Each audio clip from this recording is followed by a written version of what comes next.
We are live. Okay. We are live now, yeah. So you want to introduce? Good afternoon, good morning, good evening, depending on where you are in the world. Episode 30. 30, the 2030 agenda. And yeah, Appropriate. it's very apt indeed. Very apt indeed. Yeah, and I will just say for those listening, there's probably two people in Wisconsin. That the last episode we had a bit of an issue with the audio for some unknown reason, as is usually the case. It just wasn't quite up to scratch. So probably after this episode, which is the grand one, if all goes well, we'll find some alternative software for the remaining episodes. And also, we're still here. We didn't get banned. We didn't get arrested. Primarily because James is a minority and I'm in Nepal, so they wouldn't arrest him and they can't arrest me, and that's the only reason we're still recording. Oh dear, is that true? I've given your idea away now, James. I've said that you're a minority, be able to narrow. Well, it's actually down. Yeah, and once again, like these, minority where I am, but in the world, definitely not a minority, and it's funny how. Yeah. And it's just very interesting how these how words are used to change people's perceptions. Words are spelt right, we cast spells with words, and things like minority, synonym, minor, like there's many connotations to it, but that's this is the world we live in. Oh, indeed, and we've covered before how the etymology of words is phenomenally fascinating. That's a double adjective, but we've looked into kind of how words are spells, if you like, and I thought it was appropriate because I had to do, for those that don't know, I'm doing another program in education. Not that anyone's going to make me a teacher, but I had to submit a piece of work and I had to read through this journal.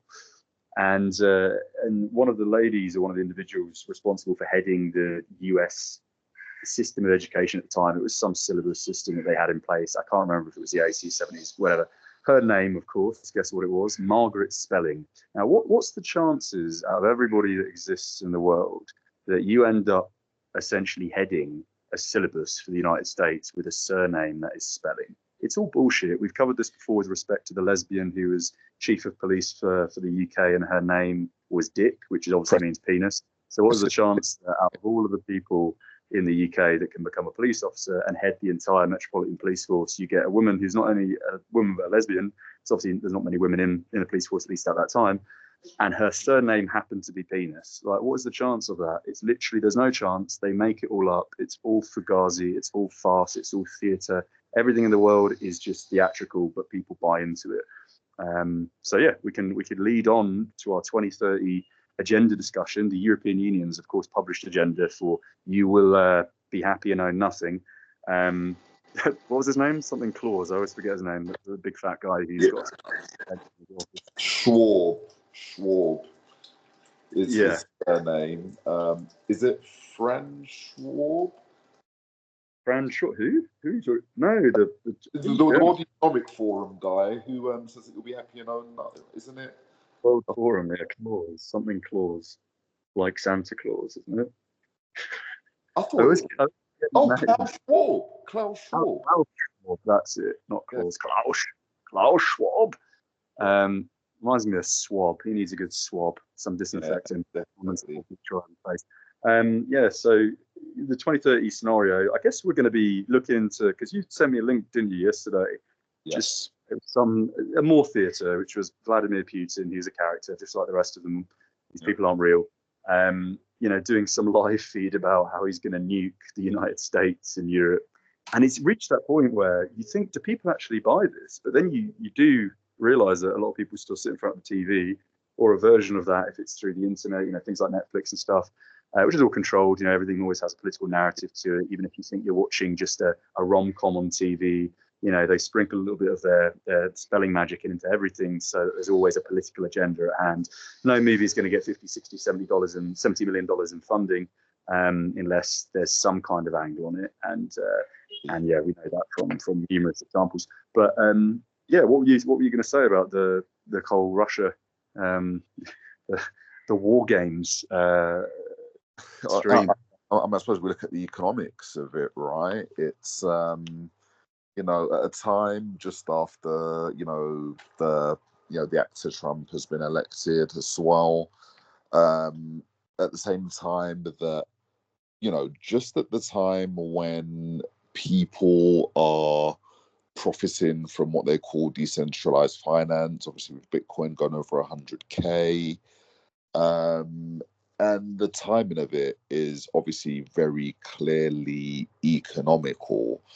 But I think maybe they're trying to stop people spending, because naturally people are going to want to stockpile and do certain things if they think that that's imminent, that that kind of conflict is imminent. So I just feel like the timing of it, with everything that's been happening recently, is for and obviously we know war is always economical. It always has a very volatile effect on stocks and shares. And yeah, I believe that or this really could be the start of the reset, start of the next cycle.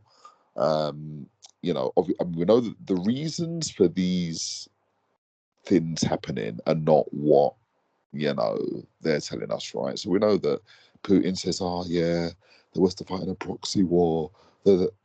It's literally a script. It's literally a script planned out decade. Yeah, scores of years. And literally, these people aren't real. Yes, they're flesh and blood, but they're literally playing a character. It's literally live acting. It's live improv.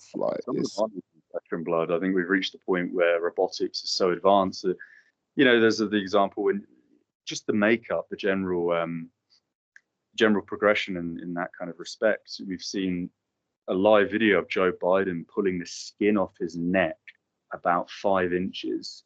And you can see, if you watch a movie from the 90s, a good old classic Robin Williams movie like Mrs. Doubtfire, and you see the kind of mask. And there's one more recently, which was a mini doc on YouTube with Colin Farrell, and how Colin Farrell is playing, I believe, might be an Irish gangster in an up-and-coming Hollywood movie, maybe one that's already been released. And you look at what they're capable of, like makeup artists nowadays, without going into robotics, just a question of sitting in a chair for 4 hours and having your face remolded to become a completely fresh character. It's that real. You can spend $1,000, go and buy an off-the-shelf mask nowadays, and it would look real enough to most.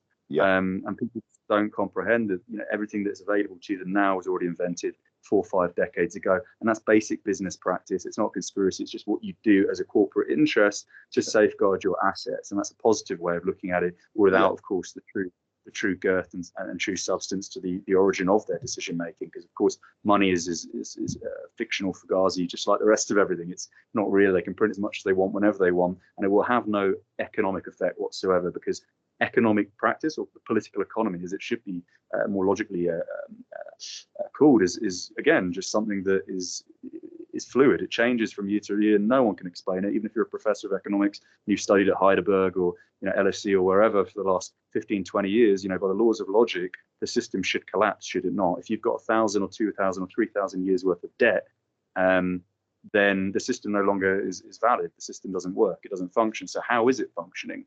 And people don't really question that. Why is it still going? If everything has a cause and effect, well, then we've already reached one end of that. But going back to what you were saying with respect to the whole Putin scenario, I think we've discussed this before. You look at the guy's face, and if someone takes a photograph from the 80s of Vladimir Putin, just like most political figures, they're different people. They're not the same. They're not real. They're all actors, or they're stand-ins, they're lookalikes. It isn't something that is beyond imagination. Maybe for most people, but even big movie stars, even the Beatles, people like the Rolling Stones and Led Zeppelin. At certain points, if there's a a potential threat to their life from some crazy fan, and especially if you're in political office, they've always had doubles. I mean, Fidel Castro supposedly had hundreds and hundreds of doubles, and many of them were murdered, supposedly, if we're to believe that political narrative. It's just something that you'd expect. But anyone with their eyes firmly in place should be able to discern the difference between two people. And, age is of no, is of kind of, it doesn't play a factor in this. You can tell the difference between you can see the difference between your grandma at 70 and a complete stranger off the street. You can also see that your grandma at 20 is your grandma at 70. You can see from people's facial, the distinctions from the face. It's just so ludicrous. I mean, there's Vladimir Putin's that look super Asian in the 90s, super short and stout and fat, completely different structure. And then all of a sudden he's a slender, blonde St. Petersburg man. It's just ridiculous. People buy it. It's just such a joke. I can't even articulate my words to express how much I'm ashamed to live amongst most people in society. But continue on with your thread before I take it on a tangent. Yeah, no. I mean, everything you said was completely right. It's yeah. In regards to Putin and like these people having clones, like we know that Saddam Hussein had lots of doubles and clones. His son Udi as well had lots of doubles and clones, and actually released a movie on it. I don't know if you ever saw it. It's called The Devil's Double. Have you heard of that movie? Does it pertain to his son, who was a massive serial raper? Yeah. Son would go to Iraq, just raping like women and men and boys, probably anything he gets hands on. Fucking insane. Yeah. It does touch on that in the film, like, just like a barber could just like get murdered, or Killing, literally, he was a massive serial killer. But that's to be expected because these people are of that disposition, aren't they? You get brought up in a world where you look at everyone else in society as worthless, which is, of course, the clique, the minority, at the top of the pyramid and peak. They look at everyone else as sheeple, and they're not wrong. They're obviously not wrong, but they obviously act just as we are kind of domesticated creatures ready to be culled. And they cull us frequently at all times, rotational grazing when they need to set a new precedent, whether it's political or economic, as they phrase it. Anywhere in the world, they will create a little conflict, a little proxy war, whatever it might be, natural disaster, cataclysm of sorts, and you'll have hundreds of thousands of dead. And it doesn't mean anything to them because they're so disconnected from the rest of humanity. And that's why, they're susceptible to become sociopaths, psychopaths, and that's one such example of that. And also talking earlier on about I think it's more, I mean, we know that it's more than just, their environment. They're literally groomed for these positions as well. So it's not like an innate thing, oh yeah, dad's a tyrant, so, I'm a tyrant. And like, he just taught me about the family ways. It's just what we do. These people are part of, international cabal, essentially, and they're playing their role within it. They're sitting at the high table where plans have been made on the future of this realm that we exist in.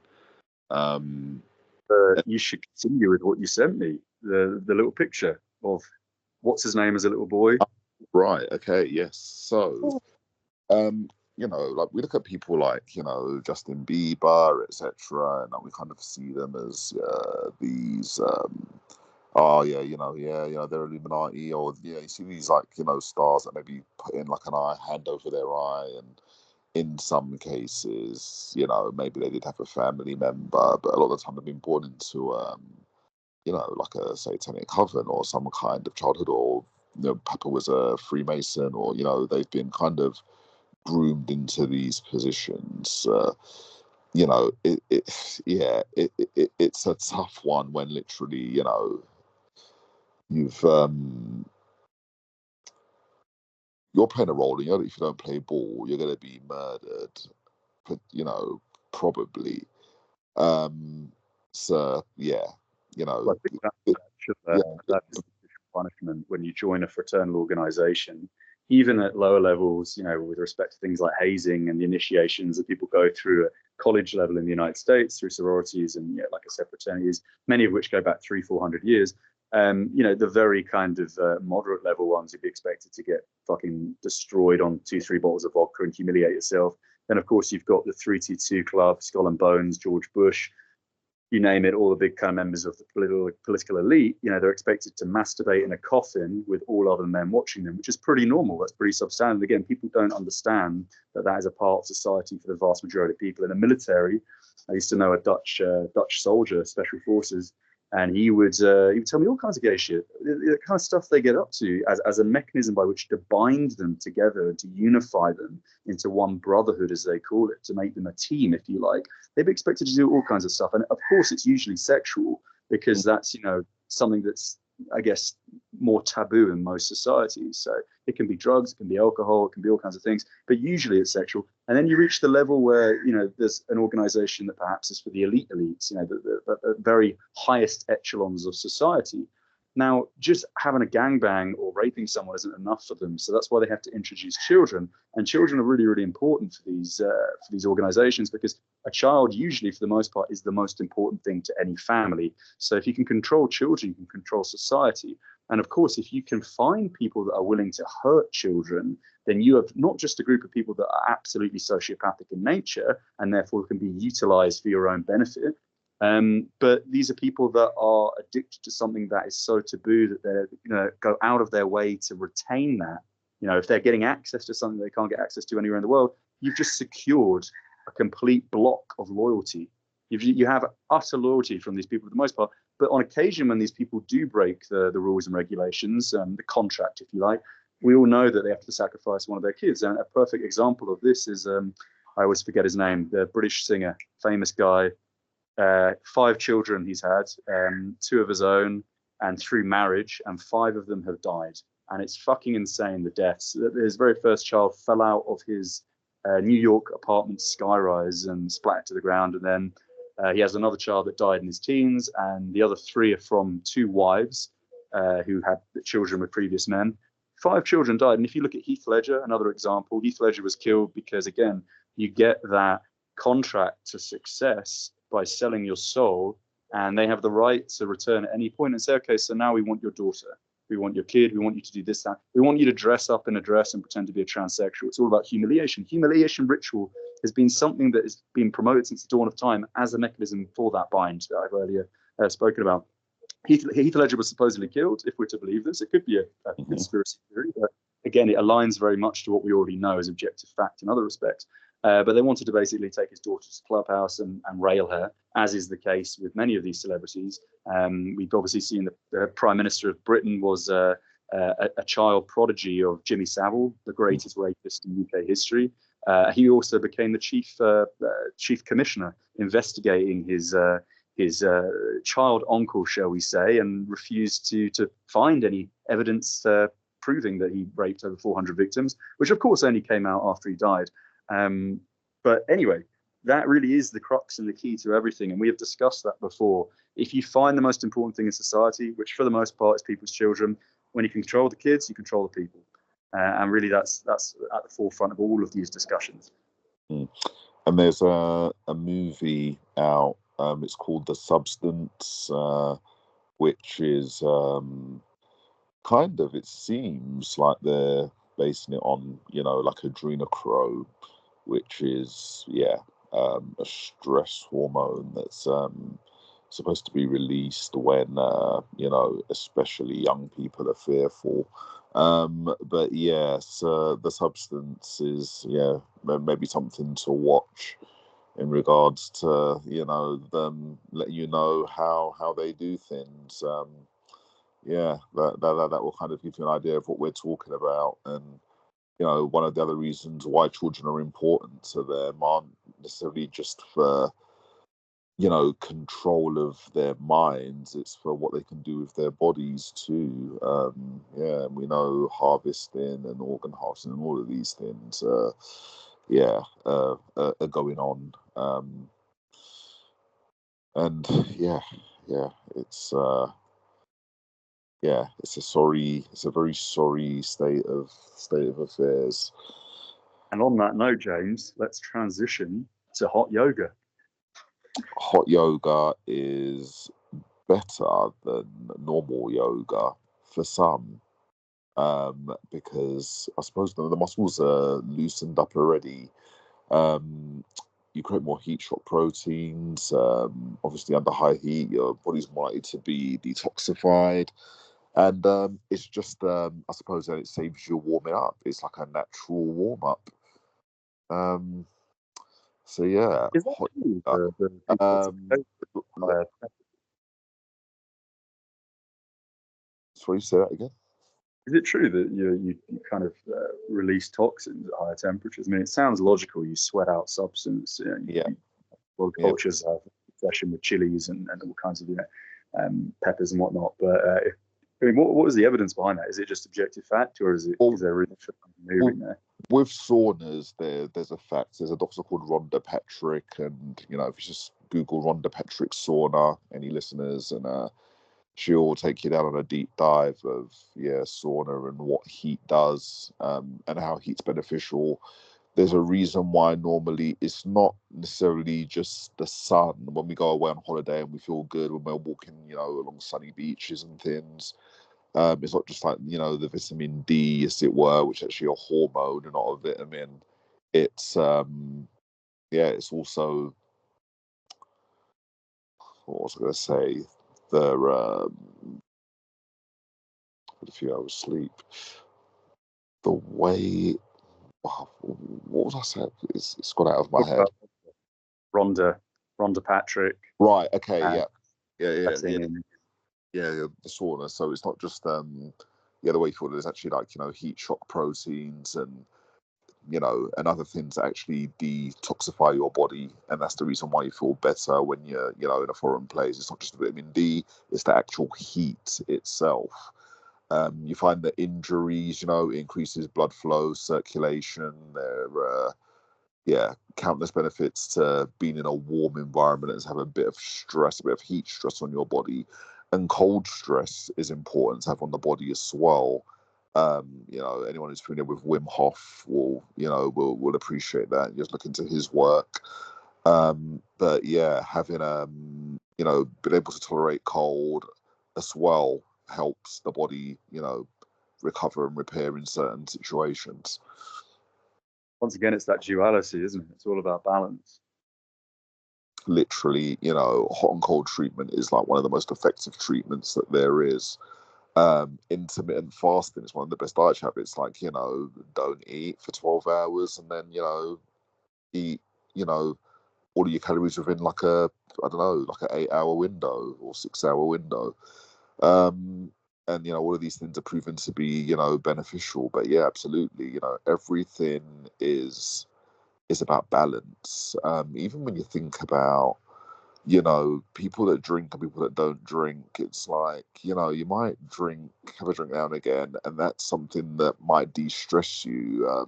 Whereas there might be somebody who doesn't drink and maybe they're a bit uptight. I'm not, employing anybody to drink, but it just shows how potentially too much of I think anything cannot be good. And there's a variety is the spice of life. A little bit of everything in moderation. Um, and part of that, I think, is linked to the fact that, what doesn't kill you makes you stronger. And this is just something intuitive that I've thought about. Like, I'm not an immunologist, but all of these toxins that they put in the foods are potentially making us stronger, right? Because what happens is you have this foreign agent that comes into your body, and then your body's like, okay, well, what the fuck have I got to do with this? Like, I need to get rid of this. This isn't supposed to be my body. As a result, it builds a bit of resilience, as adversity tends to do. It's the same with your cells, and this is why, despite the things that we're essentially poisoned with on a daily basis, we're still living, relatively long and looking relatively, healthy. Although one could definitely argue a few hundred years ago, human beings were, superior physically, potentially. Um, there's a lot of anthropological evidence that, that people might say but then we know that, like dinosaurs aren't even real, and there's a whole paradigm, with, fake bones around that to the point where, okay, you know, they make people think that, you know, this is a thing because nobody, you know, wants to, you know, take a deep dive that might even take half an hour to uncover how, nonsensical and untrue that these things are. But yeah, for the most part, you know, human beings, at least in our lifetime, we can see some traits have, you know, arguably improved. Um, and then how much of that, you know, you could also argue is down to equipment being used. I think we've had this, you know, discussion before, like, are people running the 100 meters 0.1 seconds quicker because of more dynamic footwear? You know, are they actually faster? You know, or is technique Shitload evolved? of anabolic steroids, I think, does that. Yeah, and there's also that better steroids, better performance enhancing stuff. You know, better supplements, Mexican supplements, as they say. So yeah, there's you know, there's a lot that can be said in regards to, you know, are we better, are we not, than a few hundred years ago? But ultimate point is, you know, having these little, you know, talks like, for instance, everyone knows that indestructible crackhead who literally doesn't even eat food. He drinks like 20, you know, Stellas a day and smokes crack, but he's got like a fucking six pack and he's always full of energy. He's got cardio for days. You know, like, You know, a crackhead. every trailer I park don't know. has got one I of don't know those who you're guys. associated with. I personally don't know any meth heads that have six packs. However, there's a funny story about a Dutch meth head. I know in the Netherlands that this kind of stuff happens. This guy was wanted for, I don't know, some kind of crime. Make it up as you choose as you will. And the police knocked on his door, and he obviously told them fuck off. So they stormed into his apartment, and this guy was masturbating. So he had his the left hand on his penis, and this guy was a huge guy, and he's obviously on a lot of methamphetamine and all kinds of substances. So all of these police officers start coming through the door like military, grade SWAT team style, and this guy is just knocking them all out with one hand while still masturbating. So the entire time he was wanking off, and he knocked out like 10 or so police officers. A big story, and it really goes to show, you know, what substances can do to your body. And I personally think, you know, when it comes to sports, as we know from things like the Olympics, most 100-meter sprinters at one point in their life have been banned or barred for performance enhancing steroids. You of course have Lance Armstrong, the famous example. And I think we've spoken about the psychology really of why that is. You know, the kinds of people that become sports personalities, you know, they're so driven, and that's really their entire life. You know, usually they're shaped and molded from youth to have no other personality. It's, you know, 9 to 5, get your tennis racket out and hit balls back and forth. Only infrequently would I say, and I think that's an overstatement, or an understatement rather, do you get a sports personality that has a bit of charisma. But I wanted to answer your 3 points. One being, when we spoke about duality and balance, absolutely, that is certainly the key and crux of everything.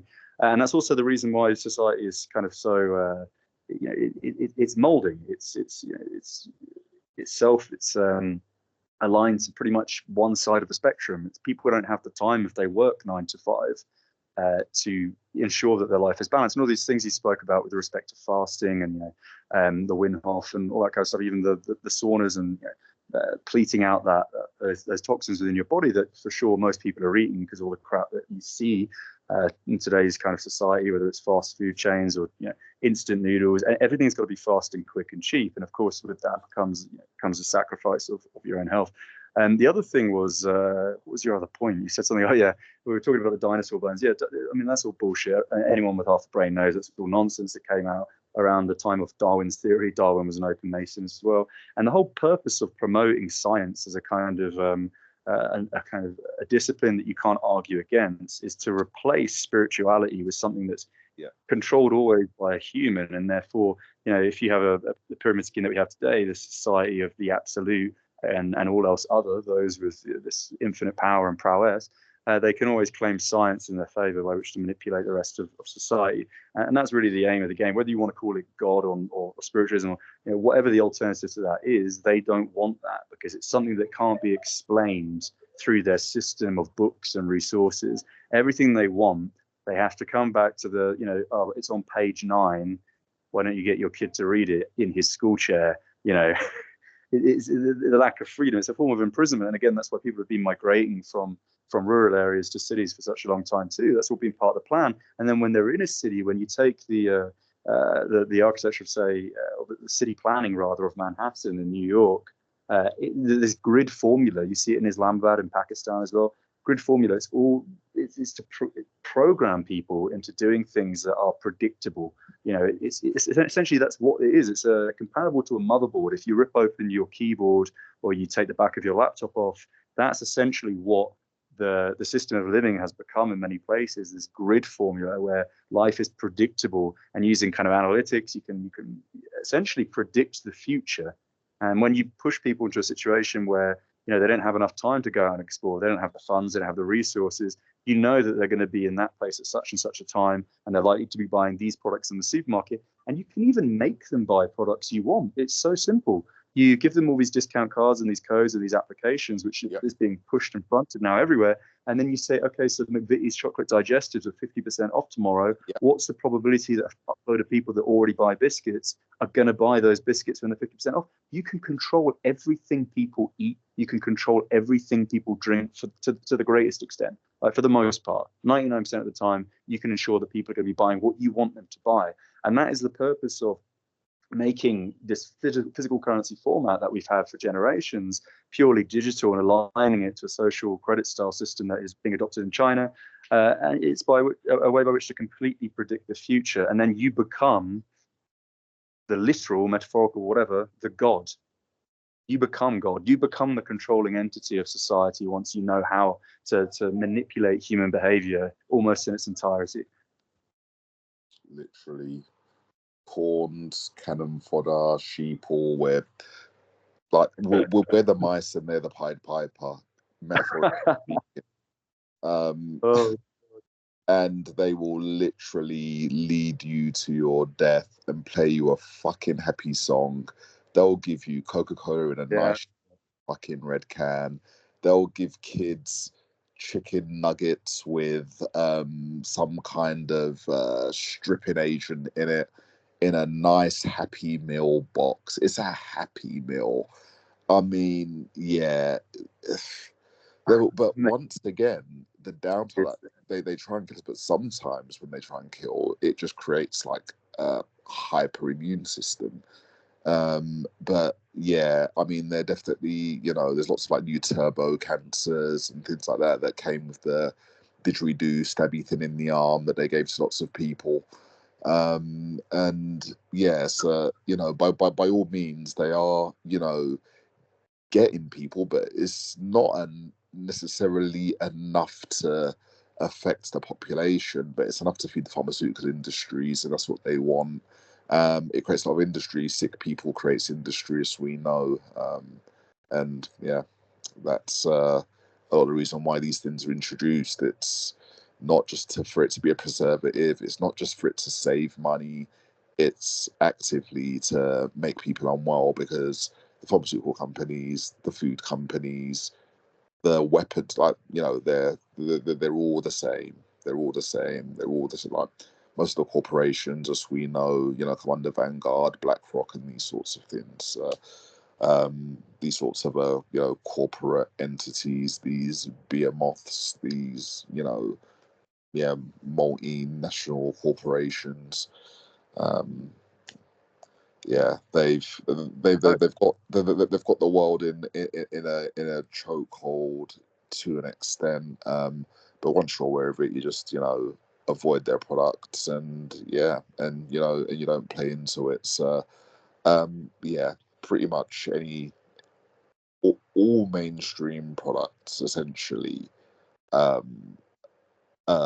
funding, or kind of you're relinquishing your power every time you buy anything from Tesco, Sainsbury's, McDonald's, KFC, Domino's, Pizza Hut, any of these, because these platforms, you don't have companies that are that successful unless you're playing ball. They might allow one or two things to slip through the market to a couple of like decent products, just to make it not make it seem as if everything's killing us. There might be something that's just got like a real tiny eeny weeny bit of like poison in it, But yeah, for the most part, things are designed for if you consume them regularly, they will affect your health negatively, or at Absolutely. least. Yeah. I was going to say, one thing is we know that if you go to a standard supermarket, even if you're buying broccoli, it's going to be sprayed with all kinds of pesticides, and it's Yeah. obviously affecting health. There might be a slight difference between that and the instant noodles, but realistically, none of it's good. What is good, however, is even if you know that, even if someone can't afford to buy organic or that kind of stuff, you're setting an example for the people around you and your children when they see that you're buying something which at least officially should be good for you, at least it should be healthy. Yeah. You are setting a trend, and that's what's really important about, even the conversations that we're having now. People might say, and they often do, and we may even be guilty of it too. What's the point of all this? Okay, we know it's all bollocks. We can't do anything about it. So, why do I kind of, even try and formulate an argument against it? Well, you may not win the battle, or you may not win the war, but you can win your own little battle. You can make it better for, life for yourself and those around you by not eating fucking KFC and taking your kids to a McDonald's at 4 a.m. to chug on a fucking 2 litre bottle of Pepsi Cola. I mean, how dumb do people have to be? And, even like, I wanted to bring this up as I have a view of Nepal, and there's one thing that really bothers me about Nepal, I have to say, in the whole world, and I genuinely think this is the place in the whole world, and judging by the data, I think Nepal relinquished their mask mandate in 2023, and martial law actually is still officially in place in most places outside of certain social areas within the city, like Tamil is an area that I'm in now in Kathmandu. You're not allowed to sell alcohol after a certain amount of time, and high street shops have to close, and this is all off the back of that, and it's still here. But most people wear masks, and unfortunately, the ignorant tourists think it's because of the pollution. It has fucking nothing to do with the pollution. Most of those people will wear the masks in their house. You'll see them at the airport wearing the mask as security guards, all this kind of stuff. When there are no fucking cars on the road at 2 a.m., those people are still wearing masks because they've been shredded and stripped of all of their dignity. And that was, of course, the purpose of the COVID scam and all the policies that were implemented at that time. These idiots can't see it because they're born as a younger generation at a period in time when they're unable to contrast what it was like before those things, before TikTok, or Instagram, before the internet. For older generations, when you were brought up in that time, we can see, okay, well, this is what it was like. This is what it should be like. It was obviously better. And the young generation are essentially like Hitler Youth. They're like little Stasi kids that can be grounded to whatever propaganda policy they decide to throw out there tomorrow. The environmental extinction rebellion is one such example. And actually, that's quite a nice transition, because when I was saying earlier, before we started this recorded podcast, myself and James were chatting, and we were saying, I was giving an example about some people on Couchsurfing, which is a really great website that I like, and how I read these characters' profiles. One of these people on there was just the epitome of everything that's fucking wrong with society. And it's basically like, I support everything that is alternative without understanding any of it. So these people are like, I support like LGBT, Black Lives Matter, Palestine, Ukraine. I like people to Labour Party. I support the Labour Party. Yeah, or the whatever. Lib Dems. Yeah. Lib Dems, Labour Party, anything that gives them like social credit, because that's what Tories. Yeah, that's what Survive was about. We've discussed before, back in the day, if you wanted to survive as an individual, you had to get your firewood from the fucking forest. You had to take eggs from your chicken. You had to build your own house. You had to survive, literally speaking. But survival now is about how much virtue signaling can you post throughout your social media threads. How many flags of countries that I've never been to, I don't even know where they fucking are, geographically speaking. Are they in fucking Africa or South America or wherever? How many of those can I post because the government tells me to do that? And I was looking at this guy's profile, and one of the things he said was, "Hello, how are you?" Something to do with this Extinction Rebellion scenario. And these are government Stasi. They are Hitler Youth. It's the same thing. You're creating a malleable generation where you can implant anything you want, and they will go out. And I always found it really amusing, having been in London only briefly, of course, in the last decade or so. At one point, I was there, and they were taking children out of the school. Young kids out of schools in London to go and protest in the street. So picture this, right? So someone's father or someone's mother is trying to do their job to feed their kids. So they're trying to drive through London on, I don't know, some errand for their company, or they're construction worker. They have to finish their lunch break and get to a building, and their own fucking kids are being taken out of the school by the government and blocking the fucking roads so they can't get to work to feed those kids. And this is the system that they have in place. It's fucking genius. They are pitting children against parents. When you destroy the family system, you create the illusion that individuality is at the forefront of everything. Individuality isn't real if your individuality is scripted by the state. There's actually no difference. You may think that spraying your hair gold and wearing fucking, I don't know, some trackies with some Lacoste green emblem on them makes you unique. But when it pits down and boils down to it, these people have nothing inside other than the narrative and that script that the government have put upon them. It's super communism. That's what it is. It's communism guised as free market capitalism when they're one and the same thing. They always have been. Communism was funded by the Schiffer Bank in New York. That's how fucking Lenin and the Bolshevik Revolution was created in 1917 in Petrograd. It was funded by US banks. And the entire time that communism existed within the Soviet Union, they were fucking trading with the Americans the entire time. Just like China owns more US Treasury bonds than any other country in the world. There is no left and right. There is no China. There's no Russia. There's no Ukraine. None of this. It's all fugazi. It's all acting. Sure, people die. The plebs die from time to time. They don't give a fuck about us. They'll throw loads of people under the bus. That's what war is. But the system is centralized and globalized to a very small clique of individuals. And people can't seem to understand that when it's pretty fucking basic. It doesn't take much research. Most of what most of the stuff is public. They don't have to lie.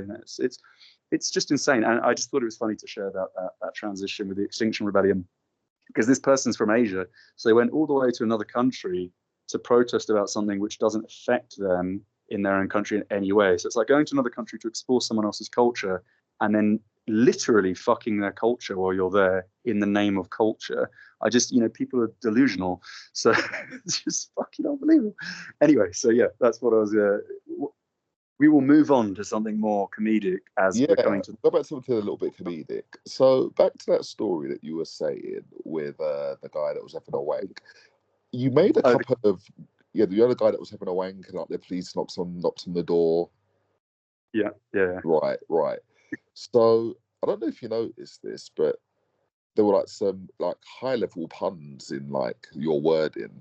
First of all, you said like they were coming inside the door while he was having a wank, and then you said he was knocking them out like with one hand, and like that's what you do. That's what you do when you're having a wank. You're knocking one out. It's just funny. It was just and you gravitate towards those things and pluck out those perfect puns. I expect nothing less. But no, it's funny. Actually, speaking of masturbating, I was in Tamil and Kathmandu, and a couple of weeks ago before Pokhara, there's just an old homeless man was masturbating in the roundabout. Just had his dick out. Everyone was just walking past like it's David again. There he is. It's like, no one's bothered by this. Even the police were there. The police were like, I'm not getting involved in that. That. Oh my God. What? It's like, in a way, does that make them more civilized? Like, yeah, I think it is a more civilized thing. Way of dealing with it. It's because it's just like, okay, like, just like, I mean, if David's like, but David's just, he's just nuts. He's just sitting there fucking doing his. I mean, he's not harming anyone. Really. Yeah. Jeez, the homeless guy is still sat on the same roundabout. It's insane when you think about it, how so much is like implemented on us, like things that we naturally wouldn't think about, we're forced to think about. And the word fugazi it can be taken with a pinch of salt sometimes, but absolutely not. Like John, absolutely not. Like everything is like pretty much bullshit. No, literally, yeah. I can't even go to gyms anymore. None of it's sustainable. To have zero interest in things that I was so passionate about. The very thing that, excuse me, I got a bit of a cough. The very thing that intrigued me to travel a decade ago, the real kind of, starting gun was history. I loved history. I loved everything about it, everything pertaining to history. And having understood history to a great extent over the years, I now realize that the entire historical narrative placed on children in schools and for most people out there, you know, that's seen in a museum or an exhibition, it's all fugazi. It's all fucking bullshit. It's made up. It's complete fiction for the most part. They sprinkle a little bit of truth in there and then they ply it with absolute horse manure and people believe it. They can tell you anything. They can say, even geologists, you know, go take a sideline when this rock is 67 million years old. Oh, is it? Is it? You know that, do you? Yeah, no, it is, because the science has told us that we have to analyze it in this way. And it's a bit like a mathematical calculation.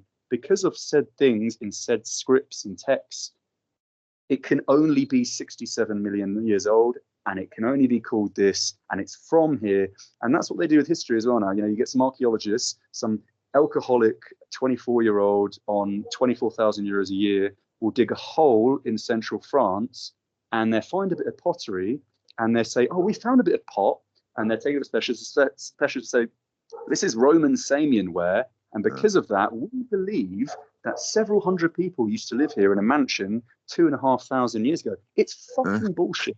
And anyone that has a brain should be able to delineate between truth, fact, and fiction. And I'm sorry to say, every museum you go to now, most of that stuff, if it was valuable, would be in a sheikh billionaire's house in Abu Dhabi, Dubai, or Muscat. They're not going to let the plebs have a fucking Monet painting to look at all day, or some gorgeous, you know, true artifact and relic. They're all gonna be fakes. They're all gonna be relatively decent fakes. And you know, I was in the Cardiff Museum, and apparently in Cardiff they've got several Monets, beautiful paintings. And I was looking at them and I was thinking, why the fuck would there be Monets for that in a free museum in Cardiff? It's bullshit. They're all on yachts, on Jeff Bezos's yacht with his strippers underneath. You know, none of this shit is going to be allowed to be viewed by the public. You know, they're all just fakes and copies, all of them. And people just still they couldn't comprehend that. Like, why?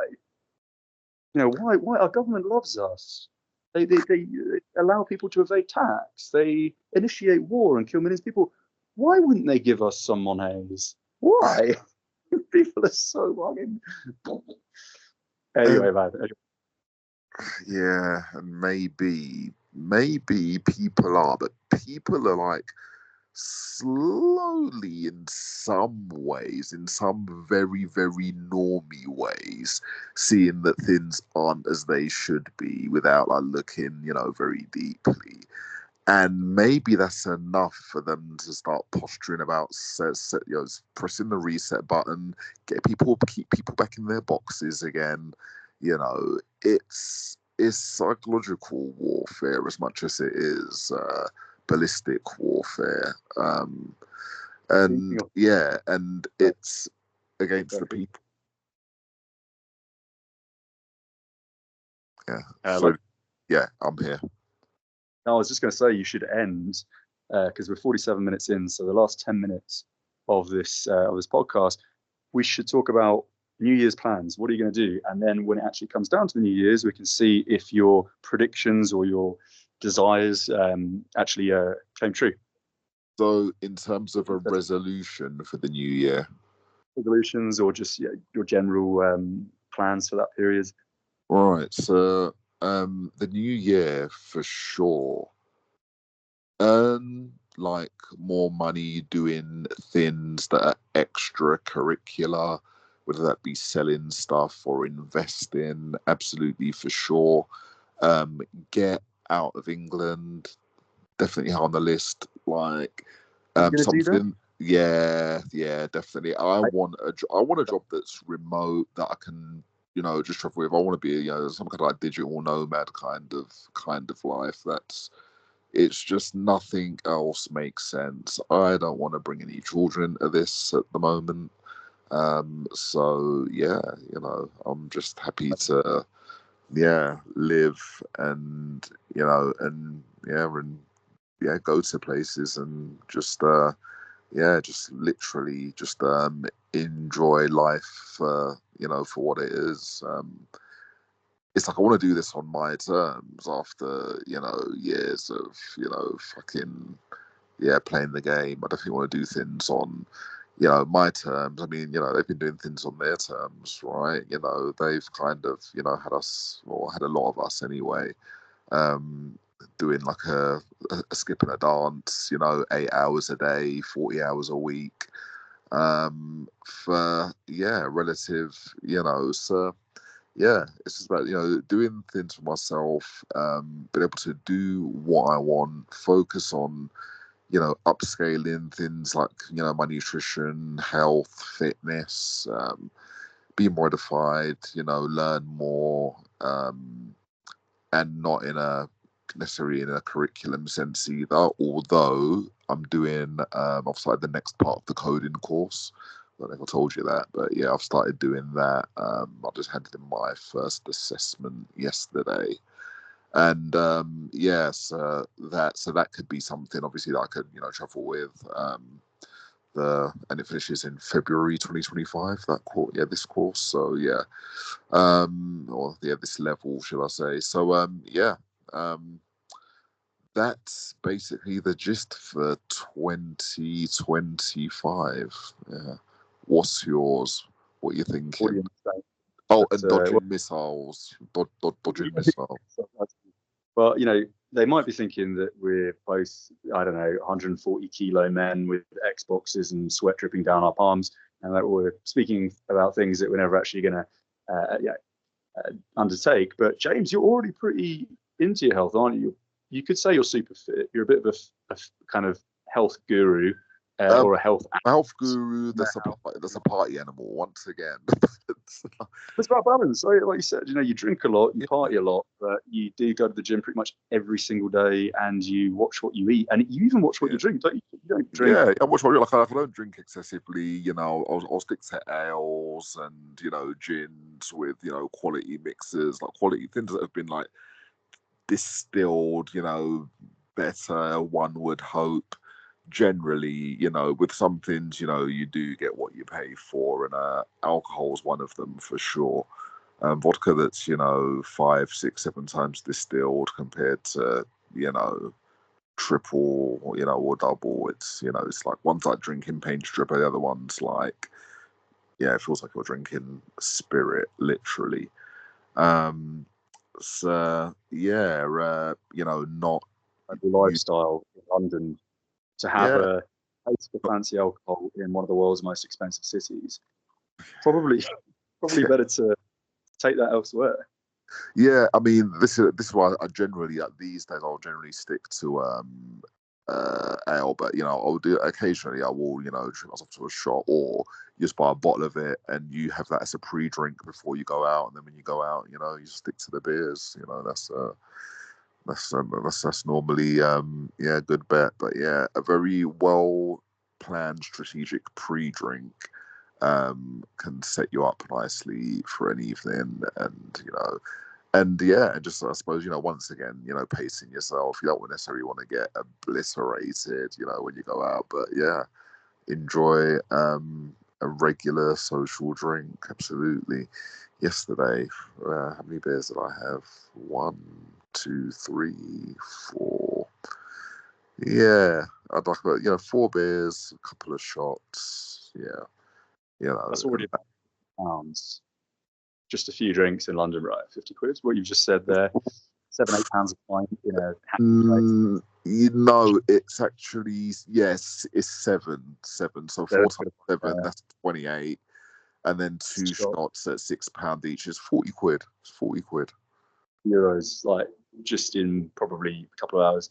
It's mad to think that people do that. I mean, that's not even that expensive for London as well. I mean, that's people go out and spend hundreds. If you're not going to Smiths or Spoons, you can expect, I presume, you can correct me if I'm wrong, but if you're going down to Belgravia, Kensington, any of that area, what, £9 a pint, £10 a pint at least, maybe more. Definitely. Like going to the club plus entrance, my God. Yeah, like I mean, Mayfair is absolutely, and it's trash, and they're really trashy people. It's just bizarre, but the Masons are there. A lot of Arabs now come over to London, rich Arab guys, and it's a pretty sordid place actually. A lot of the old school streets. What's the big street from Marble Arch? Begins with E and it heads up basically north. Edgware Road. I remember seeing Edgware Road in, I think maybe several years ago, having lived in London, been in London for most of my life, and the entire street is just shisha bars where it's just rich, Middle Eastern guys from QA, and it's always just groups of dudes. And they even import their cars over sometimes. So all the cars that you see causing mayhem in London, most of the time, these flashy orange Lambos, they ship them over from Abu Dhabi, and then they just, they buy everything up, and it's become such a sordid place. And they then import lots of immigrant workers who are all illegal, just like they do with their own workforce in these Gulf states. Most of them are enslaved. They traffic them over from Bangladesh and India and these places, and then they keep their passport. Same thing goes on in London, everywhere in the UK. In fact, I think I had the conversation with you about this, where I always thought it was really strange that you go into every shop. It can be a Tesco Express, it can be, a Subway, all these kinds of fast food chains, and it's like 100% Indian workers. And you think, well, usually they're really moody. The place is super unclean because it's a cultural thing. There's not, why would you not have Eastern European workers? You're paying them the same amount of money. How is it that the regional managers aren't aware of the fact that 100% of their staff are literally there because of some trafficking scam that's going on, where the salary is essentially, well, it is, you get given the job. So they get given £29,000 a year, before tax, but they get that job because they're expected to give money back to whomever employed them in the first place. It's a classic scam that you see everywhere in the world. It's usually very common in, say, Central Asia with police officers. When a police officer retires from the force, being in the police force in Central Asia, as an example, I'm sure it goes on in many places in the world, is extremely profitable. Because when you get a badge, you can extort people, you can, corruption is endemic, right?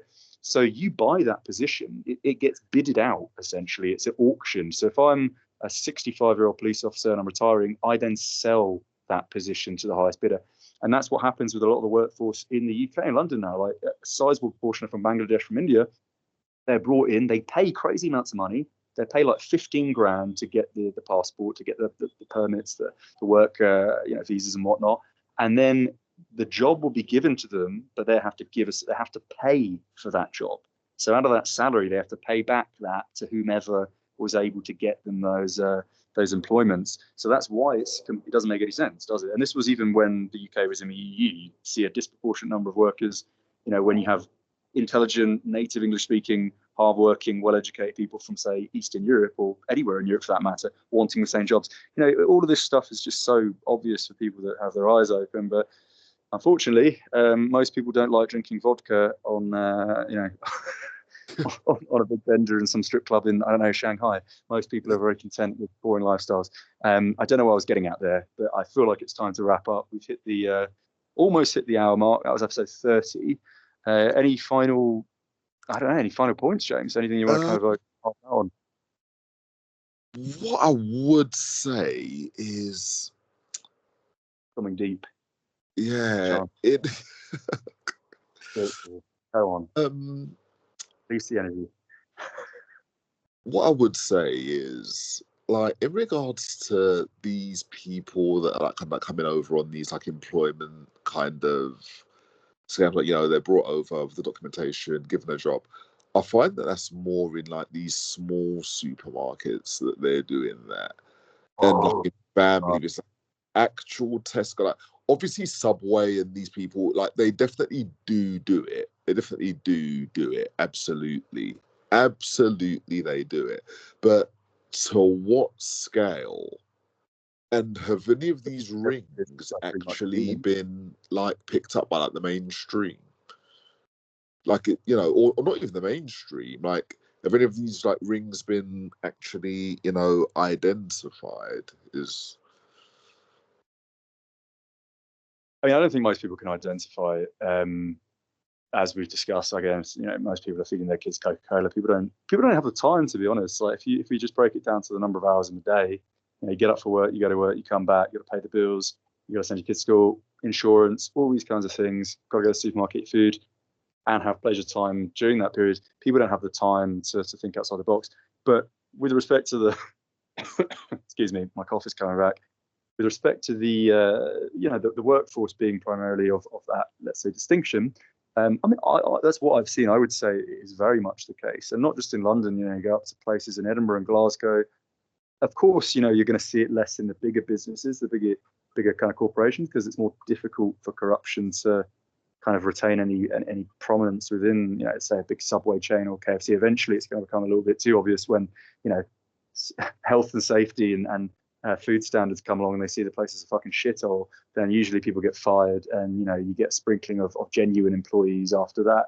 But of course, they just can't keep up to checks. They don't have the capacity to be vetting all of these independent businesses. I mean, there can't be more than a couple of thousand, let's say, health and safety and food standards officers in London, and that's basically Edgware Road. That's one road in London. You've probably got about 2,000 takeaway shops. So the whole idea of there being standards, it's all bullshit. Like, it's all. I mean, the famous story that we've discussed on another podcast about how they were shitting in people's chicken in London. Yeah, I think it was in Nottingham, actually. Yeah.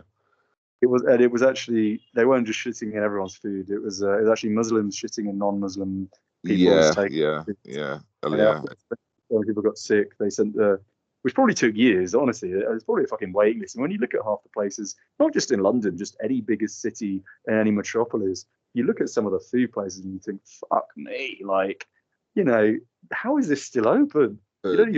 Absolutely. I find it funny when you see one of the greasy, like really greasy ones. I'm not adverse to like a very drunk takeaway. I very rarely do that now, but back in the day, a dirty doner kebab at like 4 a.m. I have to admit that I've done it. But there are certainly ones that even if you were intoxicated beyond comprehension, you could barely walk or scuttle across the floor, you'd look at some takeaway places, you'd be like, mate, I've got fucking standards. You would go. People do. And a lot of it's money laundering, of course. That's not their business. The top of the shop has got 10 migrants on the floor sharing space for maybe 20 quid a week. Central London. The business, there's some scam with having a business registered, and there's probably some tax reason. It's probably all to do with the scheme that I'm actually reading about now, which I recommend people take a look at. It's called Taxtopia. Great book. You can get it on Kindle. And I don't know. Yeah, I guess that's an interesting way to wrap up. But for episode 30, I think we should call it, James. Leave it unless you've got something more positive to say. I can't think of anything positive to end on. Don't drink tap water. Kinder Bueno. Kinder Bueno. Don't pay tax. Eat the occasional Kinder Bueno. Have a drink of a dance of a play. That's the words of Pete Doherty. And we'll sign out. I think. Yeah, that's fair. Adios. Cool. In a bit, and hopefully it will record or save.